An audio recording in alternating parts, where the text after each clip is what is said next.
আজ এমন একটি অ্যাপ নিয়ে আলোচনা করব যেটা তোমরা ইউজ করে আনলিমিটেড গিফট কার্ড আর্ন করতে পারবে। অ্যাপটা কি সেটা জানার আগে এই ভিডিওটাতে একটা লাইক করে চ্যানেলটাকে সাবস্ক্রাইব করে নিও, কারণ পরবর্তী ভিডিওটা যেন তোমার মিস না হয়। এই অ্যাপটার মাধ্যমে আমি এত গিফট কার্ড আর্ন করেছি সেটা তোমরা এই ভিডিওতে দেখতে পাচ্ছ, এবং ফ্লিপকার্টের শপিংও কিন্তু আমি এই গিফট কার্ডের মাধ্যমেই করে থাকি। এই অ্যামাজন গিফট কার্ডটা অনেক রকমভাবে তুমি ইউজ করতে পারো, যেমন মোবাইল রিচার্জ করতে পারো, ড্রিম ইলেভেনে ডিপোজিটও করতে পারো, এবং এই সমস্ত কিছু ব্যবহার করতে পারো এই গিফট কার্ডটা।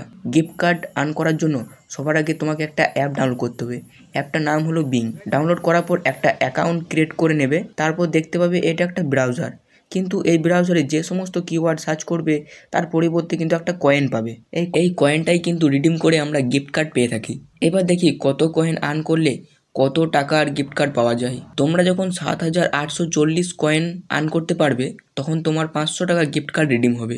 এখানে 5,000 টাকারও গিফট কার্ড আছে, তার জন্য তোমাকে 78,390 কয়েন আর্ন করতে হবে। এখানে তোমরা একটি অ্যাকাউন্ট ক্রিয়েট করে পার ডে তুমি 155 কয়েন আর্ন করতে পারবে। আমি কিন্তু এখানে একটা অ্যাকাউন্ট ক্রিয়েট করিনি, আমি এখানে আনলিমিটেড অ্যাকাউন্ট ক্রিয়েট করি এবং আনলিমিটেড কয়েন আর্ন করি, আর গিফট কার্ডও আমার আনলিমিটেডই পাই। তো তোমরা অ্যাকাউন্ট কিভাবে ক্রিয়েট করবে, আনলিমিটেড অ্যাকাউন্ট কিভাবে ক্রিয়েট করবে, সেই সমস্ত কিছু ডিটেলস একটা ভিডিও আমি বানাবো। তার জন্য এই চ্যানেলটাকে তোমরা সাবস্ক্রাইব করে রাখো, সেই ভিডিওটা দেখবে এবং তোমরা আনলিমিটেড গিফট কার্ড আর্ন করবে।